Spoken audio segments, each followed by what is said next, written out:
یا علی مدد الوائز ابو علی wise number 92 કુમારી કે કન્યા એ તો કુંવારી સબ રસ માણે છે. ઓ જીરે મારા હંસા નગરીમાં એક વિખ્યાનો વેલો તે તો વેલે કીધો વિસ્તાર છે. આ કડીઓની માયના સમજાવશો? حسد جو ہے حسد ایک ایسا وکھیا حسد زہر سے بھرا ہوا ایک ایسا ویلا ہے کہ کبھی بھی حسد کرنے والے شخص کو سنتوش نہیں ہوتا اور جیسے جیسے وہ بڑھتا ہے تیسے تیسے اس کی کڑواس بڑھتی جاتی ہے. اسی لیے حسد تب نکلے کہ جب مولا کا پریم دل کے اندر آ جاوے. اور پیر نے لکھا ہے کہ تیڑا وہ گنونتا مالی نے جے انہیں جڑ منہ ہی کاڑی نہ. تو انسان کے دل کے اندر حسد عرشا حسد کرنے والے آدمی میں ابھیمان ضرور ہوتا ہے, نہیں تو حسد ہوئے ہی نہیں. کیونکہ جو آدمی چھوٹا ہوتا ہے وہ اپنے بڑے سے حسد اس لیے کرتا ہے کہ وہ بڑے کو خراب سمجھتا ہے, خود کو اچھا سمجھتا ہے, اور یہ ابھیمان کی نشانی ہے. اگر بڑا اپنے چھوٹے سے حسد کرتا ہے تو یہ ظلم کی نشانی ہے. تو حسد کے ساتھ ابھیمان, ظلم, بے انصافی یا نیائے جس کو ہم کہتے ہیں, ناحق شناسی یعنی حق نہیں دیکھتا, اور ایسی دوسری بدیاں برائیاں حسد کے ساتھ ضرور ہوتی ہیں جس کو ہم کہتے ہیں کہ وہ اس کی پیٹا برائیاں ہوتی ہیں, سبسیڈری. تو اس پاٹ کا مطلب حسد کے اوپر. સસ્તાણા વખતે ઘૂઘરી આપવામાં આવે છે તેમાં ચણાનો ઉપયોગ શા માટે થાય છે? اس لیے کہ وہ سستے سے سستی چیز ہے. તેના બદલામાં કરાંગા વાપરી શકાય? ہاں بالکل ہو سکتا ہے. بات ایسی ہے کہ جماعت خانے کے اندر امیر غریب سب برابر ہوتے ہیں, اور اس لیے پیسے والے لوگ کوئی بڑی چیز رکھیں تو غریب کو تکلیف ہو جائے. اس وجہ سے گھگری سستے سے سستی کہ امیر غریب سب کوئی اٹھا سکے. لیکن کبھی ہم نے کرانگا یوز کیا تو اس میں کوئی حرکت نہیں. لیکن ایک چیز ہے کہ ایک نئی پرتھا ڈالنے سے دوسرے دن کو یہ کہے گا کہ میں وہ جگو ماوے لے آؤں, اور تیسرے دن کو یہ کہے گا کہ میں وہ کارن فلیکس لے آؤں. تو اس کے لیے پھر اس میں نئی چیزیں نکل جائیں. اس لیے گھگری ایک ہی چیز رکھی ہوئی ہے اور وہ پیروں کے حکم. કયામત ક્યારે આવશે? તે દિવસ બધામાં એક જ હશે કે નહીં? આટલા અબજ માણસોના ખુલાસાઓ કેમ થશે? ઇસ્માઇલી સિદ્ધાંતો અનુસાર સમજણ આપો. بھائی تیرے کو کیوں فکر پڑی؟ اپنی فکر کرو, دوسروں کی کیا کرتے ہو؟ لیکن قیامت کا علم صرف خدا کے سوا کسی کو نہیں. قرآن کے اندر اس بات کا لیے لکھا ہوا ہے کہ قیامت کا علم صرف خدا کو ہے. لیکن ہم کو پیروں نے کہا ہے کہ روز قیامت دھاڑو آب سے اوتارے اوتار. آدمی کی موت یعنی انسان کا جو اوتار ہے, جب وہ مرتا ہے وہ اس کا دن قیامت کا دن ہے. عربی زبان کے اندر قیامت کہتے ہیں چینج کو, شفٹنگ کو. آپ ایک مکان شفٹ کر کے دوسری جگہ جاؤ تو اس کا مطلب ہوا کہ آپ نے مکان پر قیامت کی. دکان بدلنا, مکان بدلنا, کپڑا بدلنا, حالت بدلنی. اسی طرح سے انسان شریر چھوڑ کے روحانی حالت میں چلے جاتا ہے. تو یہ تبدیلی جو ہے, چینج, اس کو عربی میں قیامت کہتے ہیں. موت کا دن ہمارا قیامت کا دن ہے, اور اس کا بھی علم صرف خدا کو ہوتا ہے کہ انسان کب مرے گا. مگر ایک چیز کہ اس دنیا کا اینڈ کبھی اس کو قیامت کہتے ہو تو بھی ٹھیک ہے, کیونکہ وہ قیامت کبریٰ ہے, آخری قیامت. اور اس دن کو کہ جب یہ دنیا ختم ہو جائے گی, پیروں نے ہم کو حساب دیا ہے 4,32,000 برس کل یگ سے اس دنیا کے اینڈ کے ہیں. کل یگ بیٹھا اس کو آشرے 6,500 برس ہوئے ہیں. کتنے برس, کتنے مہینے, کتنے دن, وہ چیز بھی ہم کو پیروں نے گنان کے اندر کہی ہوئی ہے, اور میں نے اس کا حساب لگایا ہوا ہے. آشرے 6,500 سال ہوئے ہیں کہ جب کل یگ بیٹھا. اور کل یگ اس دن بیٹھا کہ جس دن پانڈو ہمالیہ کے اوپر چلے گئے. پیروں نے لکھا کہ صدر دن خصوصاً 9واں بدھ اوتار ختم ہو گیا اور پانڈو ہمالیہ پہ گئے. کل یگ بیٹھا اس کو 6,500 سال ہوئے. 4,32,000 برس میں 6,500 نکال ڈالیں تو آسرے 4.25 لاکھ برس اس دنیا کے باقی. 1960 جولائی مہینہ 14 جولائی کو میں لورنسو مارکس میں تھا. 13 جولائی کی رات کو میں واز کر کے بیٹھا تو مجھے ایک چٹھی آئی پہلی دوسری دعا سے پہلے चलो हमने दुआ पढ़ ली, लेकिन दुआ पढ़ के मैंने जमात को गटपाट नहीं पीने दिया। मैंने कहा बैठो। मुफ्ती साहब को मैंने कहा मैं थोड़ा बोलता हूँ। चिट्ठी में ये लिखा था कि आवती काल दुनिया के ऊपर कयामत आने वाली है, क्योंकि एक पोर्चुगीज सेंट ने कुछ 6 महीने पहले ये डिक्लेरेशन किया था कि 14 जुलाई 1960 को ये दुनिया खत्म हो जाएगी। लोरेंजो मार्क्स, मोजाम्बिक, पोर्चुगीज, जितने भी टेरिटरीज हैं, ये लोग सब कैथोलिक क्रिश्चियंस हैं और ये लोग बड़े सुपरस्टिश, बड़े वहमी हैं बहुत। जमात खाने से निकल के मैं जमात खाने के अंदर मैंने जमात को बोला कि कभी तुमको पीर सदरुद्दीन के ऊपर एतबार है, तो मैं कहता हूं फिक्र न करो, कल कुछ होने वाला नहीं है, 4.25 लाख बरस बाकी हैं, मौज करो। रात को हम खाना खा के मुखी कामड़िया हम लोग बाहर घूमने के लिए निकले। हजारों आदमी अपने घरों से निकल के एक खुले मैदान में चले गए, घर बार छोड़ दिया, बाल बच्चे ठंडी में लेके शाले बालें लपेटी हुई, ब्लैंकेट लिए हुए, कोई खाने की चीजें ले गए, कोई थर्मस ले गए। मैंने कहा बेवकूफों, कयामत आएगी तो ये थर्मस भी हाथ में नहीं रहेगी। तो ऐसे घटिंग बहुत दफा हुए हैं। 3-4 साल पहले भी हिंदुस्तान में से ये बात निकली थी कि जनवरी 64 के अंदर कयामत आने वाली है, और हिंदुस्तान के अंदर जगह जगह उन्होंने यज्ञ किए, हवन किए, इबादतें बंदगियां की। अब वो क्या समझते हैं कि ये हमने हवन किए, यज्ञ किए, इसलिए कयामत पीछे चली गई है। लेकिन पीर सदरुद्दीन ने फरमाया है कि एक वक्त आएगा कि दुनिया के अंदर दैंत कालिंगा जागेगा, सारी दुनिया के अंदर से 70% आदमी मारे जाएंगे और 1/3 से थोड़े आदमी यानी आश्रय 30% दुनिया के अंदर बचेंगे।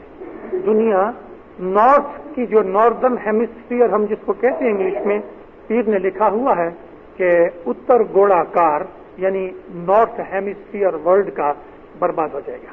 और पीरों ने लिखा हुआ है कि वो बड़ी भयंकर लड़ाई होगी और उसकी डिसाइसिव वॉर इंडिया के अंदर होगी। फिर मौला सारी दुनिया के अंदर सतयुग की यानी एस्टेब्लिशमेंट करेगा और 1.25 लाख वर्ष रिखियों राज करे, પછી મા દિન મંડાય। મા દિનમાં 1.5 लाख वर्ष નું एक धाड़ लो, आखिर जमाना में थाय। ये टाइम अभी नजदीक है कि जो वो ग्रेट वॉर लगने वाली है, वॉर ऑफ वॉर, इसको आर्मेगेडन कहा गया। ये जो वॉर ऑफ वॉर्स है ये भी बड़ी नजदीक है, आप में से बहुत से देखेंगे। उसके बाद दुनिया में ऐसी शांति होगी कि 1.25 लाख वर्ष तक दुनिया पे लड़ाई नहीं होगी। 1.25 लाख वर्ष के बाद 4.25 में से निकल जाए तो बाकी रहे 3 लाख वर्ष। तो वो 3 लाख वर्ष के अंदर मौला के 6 दिन होंगे, 1.5 लाख वर्ष नु एक धाड़ लो, 50,000 वर्ष का एक दिन होएगा। ये जो दिन होगा वो तबका होगा, यानी 6 तबके के अंदर ये दुनिया बनी और 6 तबकों के अंदर ये दुनिया फना हो जाएगी। लेकिन तो भी 1.25 लाख वर्ष तो पड़ा हुआ है, हमारी कितनी हजारों जनरेशन निकल जाएगी। तो ये कयामत के लिए कोई फिक्र करने की जरूरत नहीं। Christians believe that Adam and Eve were born in a state of innocence. When Adam ate the apple, they lost this state and became sinful. How does this differ from our belief? सवाल ये है कि ख्रिस्ती लोगों ये मानता कि हज़रत आदम અને બીબી હવા જ્યારે એની ઉત્પત્તિ કરણ में આવી ત્યારે એ લોકો બહુ જ નિર્મળ અને સાવ જ પ્યોર વા કમ્પ્લીટલી। જ્યારે એ લોકો આદમ ઘઉં જો દાણો ખાધો તદેથી એ લોકો एप्पल लिखा, गेहूं का दाना नहीं लिखा। જેથી આદમ એપલ ખાધો તદેથી એ લોકો પાપી થઈ ગયા। तो ये 5 चीज की मान्यता है, इनकी केड़ी रीते जुदी है? अपनी मान्यता में सबसे पहला फर्क ये है कि उसने एप्पल लिखा लेकिन हम कहते हैं कि गेहूं खाया। मगर ये बात सच है कि आदम ने, हवा ने नाफरमानी की खुदा की। हम लोग ऐसा मानते हैं कि वो लोग जन्नत में थे और उन्होंने खुदा की नाफरमानी की, नाफरमानी के कारण से जन्नत में से निकल आए और ये दुनिया शुरू हो गई। By is salvation obtainable through other religion? बे धर्म के अंदर से मुक्ति मिली सके कि ना? बिल्कुल मिल सके, बिल्कुल मिल सके। हर एक धर्म जो खुदा के धर्म हैं उनके अंदर उन धर्मों के ऊपर अमल करने से इंसान को मुक्ति मिलती है। लेकिन मुक्ति का मतलब क्या? मुक्ति का मतलब छुटकारा, मरण जन्म से हम छूट जाएं, उसका मतलब मुक्ति। लेकिन खुदा के नूर में फना होने का दर्जा इस्माइली मजहब के सिवा और कोई मजहब में नहीं। मुक्ति हो सकती है, वो लोग नेक काम करके आमाल करके फरिश्ते की स्टेट में जा सकते हैं और फरिश्ता बन के फिर हजारों बरस बंदगियां करें। हमारे मालिक हजरत इमाम का सुल्तान मोहम्मद शाह का एक फरमान है कि ब्राह्मण, क्रिश्चियन, ज्यू, कोई भी मजहब वाला कि जो खुदा के व्यक्तित्व को मानता है, नेक आमाल करता है, सहनशीलता से दुनिया में चलता है, उसको खुदा ताला जरूर दुख में से नजात देगा। आपका एक फरमान है। तो दुनिया के दूसरे मजहबों में से मुक्ति हो सकती है, यानी हम जन्म मरण के फेरे में से निकल सकते हैं, ये मुक्ति। लेकिन खुदा के नूर में फना हो जाना, वासल हक हो जाना, ये पॉसिबल नहीं है सिवा हाजिर इमाम की बंदगी। આપણા ટાઇટલોની માયના સમજાવશો? હુજુરમુખી, આલિજા, રાય, વારસ, કાઉન્ટ, ઇસ્માદી વગેરે। 50 सेंट खर्च के इस्माइली एसोसिएशन के पास से ये पैम्फलेट ले लो। मैंने ये सब टाइटलों के दर्जे बताए हैं कि हमारे इमामों के जब राज था दारबाने दुनिया में, आलमूद पे और इजिप्ट में, तो हमारे टाइटल्स वगैरह क्या थे। ये टाइटल्स भी, यानी दो जात के हमारे पास टाइटल्स थे, धार्मिक टाइटल्स और राजद्वारी टाइटल्स। तो दोनों टाइटलों के मैंने मतलब लिखे हुए हैं। इस्माइली एसोसिएशन के पास से मिल सकता है, यहाँ नहीं है तो इधर की एसोसिएशन दार एस सलाम में से मंगा सकती है। लेकिन फिर भी मैं कहूँ कि हुजूर मुखी जो मौलाना हाजिर इमाम के हुजूर में साहब के घर के अंदर रहते हैं और काम काज करते हैं, वो हुजूर मुखी हैं। आलिजा का जो टाइटल है ये मौला दिया करता था उन लोगों को कि जो मौला के बंगले से और कोर्ट तक काम काज किया करते थे। राई का टाइटल उनको होता था कि जिनको मौला कोई जगह का एक छोटा सा डिस्ट्रिक्ट ऑफिसर वगैरह बना देवे, ये राई का टाइटल था। राही नहीं, लेकिन राई, राई रैयत में से निकला। रैयत मीन्स सब्जेक्ट, और रैयत के ऊपर जो हुकूमत करे रूलर को राई कहते हैं। और एतमादी जो था वो मौला का खजानची होता था, फाइनेंसर होता था, और वजीर जो माँ बाप के दरबार के अंदर माँ बाप के मिनिस्टर का काम करे। काउंट का टाइटल अभी अभी निकला, अफ्रीका के सिवा और किधर नहीं है। और सच पूछो तो काउंट का टाइटल फ्रेंच टाइटल है। इटालियन में भी ये टाइटल्स होते हैं, लेकिन ये असल French title. How far is our free will effective against predetermination? That is, to what extent are our lives planned and to what extent do we plan them ourselves? પાંચ જિંદગી કેટલે અંશે પહેલેથી પ્લાન કરેલી है અને કેટલે અંશે પાંચજી કરો તા इनमें आधार रखे थे। एक आर्किटेक्ट होता है, वो प्लान बनाता है, लेकिन जिस वक्त बिल्डिंग शुरू होती है तो प्लान के अंदर फेरफार होता है और हो सकता है। इसी तरह से खुदा ताला ने हमारी जिंदगी को बनाया, इंसान के लिए खाना पीना रहना सहना ऐसी सब चीजें बना दी और उसके साथ इंसान को फ्री विल दे दी। तो इंसान उस खुदा के बनाए हुए प्लान में फेरफार करने की शक्ति रखता है और ये शक्ति खुद खुदा ने उसको दी हुई है। इंसान जिस किस्म की एफर्ट्स करता है, खुदा उसकी नीयत और एफर्ट्स को देख के उसका रिजल्ट बनाता है। रिजल्ट खुदा के हाथ में है, आदमी के हाथ में खुदा ने एफर्ट्स रखे हैं, फ्री विल रखी हुई है, जिसको हम लोग स्ट्रगल कहते हैं।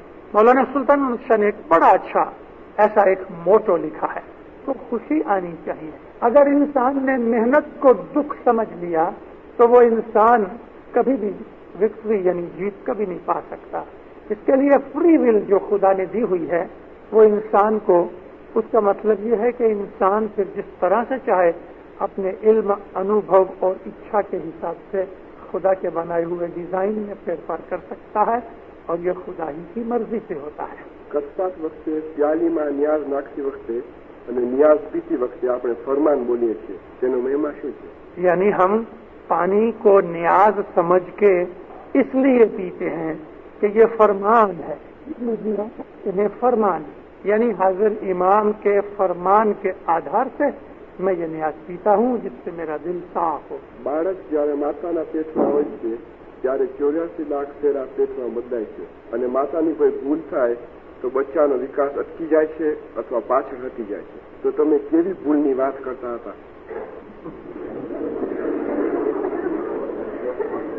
माँ और बच्चे का संबंध होता है। खुदा की प्लानिंग और खुदा की स्कीमें इतनी कॉम्प्लिकेटेड हैं कि मामूली इंसान उसको आसानी से नहीं समझ सकता। एक आदमी को खुदा किसी माँ के पेट में रखता है तो उस माँ का उस बच्चे के साथ रूहानी और मानसिक संबंध पहले से होता है। इसी तरह से जिस बाप के घर में वो जन्म लेने वाला है उसके साथ भी उसका संबंध पहले से होता है। इसी तरह से जिस घर में वो जन्म लेने वाला है उस घर में से पहले से जन्मे हुए बहन भाइयों के साथ भी उसका संबंध होता है। तो खुदा जिस तरह दुनिया के अंदर हम लोग कहते हैं कि एक पत्थर से 2 पक्षी मारते हैं, खुदा एक पत्थर से 10, 20, 25, 50, 1000, 2000 पक्षी मारता है। यानी खुदा सब एक दूसरे के साथ कनेक्टेड को एक दूसरे के साथ रखता है। इस संबंध के कारण से वो बच्चा माँ के पेट में आता है और माँ का संबंध होने के कारण से बच्चे के साथ माँ की भूल या माँ की बंदगी नेकी उस बच्चे के ऊपर असर करती है। 84 लाख फेरा जो माँ के पेट में बच्चे को मिलता है तो वो 84 लाख 1, 2, 3, 4, 5, 6 इस तरह से 8.4 मिलियन फिगर्स नहीं बनती, लेकिन 84 लाख के फेरे में निकलता है। और मेन उसके जो आइटम्स होते हैं, दाखला तरीके एक बंदर, तो 32,000 जात के दुनिया में बंदर हैं। तो आदमी को 32,000 जात की शक्लें नहीं मिलती, लेकिन इनमें से उसकी प्रकृति, उसकी पिगमेंटेशन, उसके स्वभाव, करनी, इबादत, बंदगी, गुनाह, नेकी, सवाब, माँ का संबंध, ये सब चीजों की कैलकुलेशन करने के बाद ये 32,000 में से कौन सी जात की उसको शक्ल मिले ये खुदा नक्की करता है। तो इस तरह से 84 लाख इस स्कीम के अंदर से, ये स्ट्रीम के अंदर से उसके मेन फिगर्स 84 होती हैं और इन 84 फिगरों में से यानी 84 जात की शक्लें बनती हैं और ये एक एक जात 1-1 लाख शक्ल को रिप्रेजेंट करती है। इन 84 में से 21 जात की शक्लें ज्यादा पॉपुलर, फेमस या डिस्टिंक्टिव होती हैं।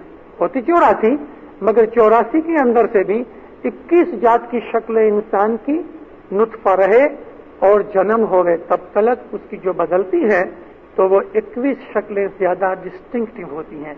इस तरह 84 किस्म की शक्लें बदलने के बाद जो बच्चे का जन्म होता है तो माँ की नेकियां, बदियां सब उस बच्चे को असर करे। आज की वाज के अंदर मैंने थोड़ा सा इसके ऊपर हिंट भी किया।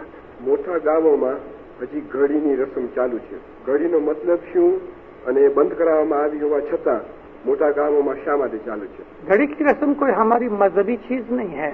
मौलाना सुल्तान मोहम्मद शाह की जब पहली शादी हुई थी 1896 के अंदर, तो उस वक्त ऊना के अंदर बम्बई की जमात गई थी।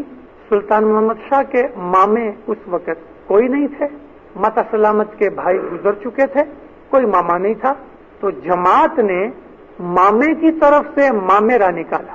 मामा माँ का भाई मामेरा ले जाता है, लेकिन सुल्तान मोहम्मद शाह की पहली शादी के टाइम के ऊपर जो चाचा की बेटी शहजादी बेगम से शादी की माँ बाप ने, तो बॉम्बे की जमात बम्बई से मामेरा लेके पूना गई थी। तो ये एक खुशी की रीत रस्म की बात थी। इसको मजहब के साथ या हमारी कौम के साथ कोई दखल नहीं। तो इस तरह से ये एक प्रथा ऐसी पड़ गई कि जब भी माँ बाप की खुशहाली, जन्म खुशहाली आवे, हम शुरुआत में इमामत डे नहीं मनाते थे, जन्म खुशहाली और इमामत डे मिक्स कर देते थे। आज हम थोड़ा जुदा कर देते हैं। तो जो जन्म खुशहाली माँ बाप की आवे 25 शवाल को, तो फिर लोग इसी तरह से खुशी करते थे। तो डांडिया खेलते थे, नाचते थे, खाना खाते थे, मजलिसें बनाते थे। तो उसके अंदर ये मामेरा भी आता था, भाई लोग घड़ी भी भरती थी। अभी ऐसा मान लो कि कभी हर खुशहाली के टाइम के ऊपर 5-25 यंगस्टर्स खड़े होके कोई एक ड्रामा बना डाले और वो ड्रामा 10-20 बरस तक दर बरस बनता रहे, तो फिर वो एक आदत बन जाती है। तो वो ड्रामा की कोई महिमा नहीं होती, बस एक खेल तमाशा है। ऐसा ही घड़ी की रस्म भी एक खेल तमाशा है। लेकिन हमारी बाइयां कुछ कम है, खुदा पूछे उनको, वो किसी के हाथ में नहीं आती। उन्होंने इसके ऊपर भी मान्यता कर दी। कई बाइयां हैं कि जो घड़ी की मान्यता करती हैं। अभी मान्यता ऐसी चीज है کہ जिसको हाजिर इमाम भी तोड़ता नहीं, मानता हाजिर इमाम तोड़ता नहीं, हाजिर इमाम के घर की ही मानता है ना, इसके लिए हम उस मानता को रिस्पेक्ट देते हैं। सतीमा का रोजा ये कोई हमारे धर्म की रीत नहीं है, ये कोई हमारे मजहब का प्रिंसिपल नहीं है, हमारी भाइयों की मानता है और हम उस मानता की रिस्पेक्ट करते हैं। आखिर वो क्या करते हैं? न्याज पीते हैं, तस्बीह निकालते हैं, जुरा खाते हैं, कोई बुरा काम तो नहीं करते, नेकी करते हैं ना। तो सतीमा का रोजा भले हो गए, लेकिन जो आदमी सतीमा का रोजा नहीं रखता वो कोई अपने धर्म का उसूल नहीं तोड़ता। सतीमा का रोजा अपने मजहब का कोई प्रिंसिपल नहीं है, जैसे कि दुआ, गिनान, गटपाट, थार, सुपरा, नांदी, न्याज, सुकरीत, ऐसी हमारे मजहब की जो प्रिंसिपल्स की चीजें हैं, या जैसे अभी परसों शुक्रवारी बीज आता है, वो हमारे मजहब का प्रिंसिपल है, शुक्रवारी बीज रखना चाहिए। ये सदरुद्दीन ने पीर हसन कबीरुद्दीन ने बताया है, और आज तक कोई इमाम ने शुक्रवारी बीज बंद नहीं की। शुक्रवारी बीज हमारे ऊपर फर्ज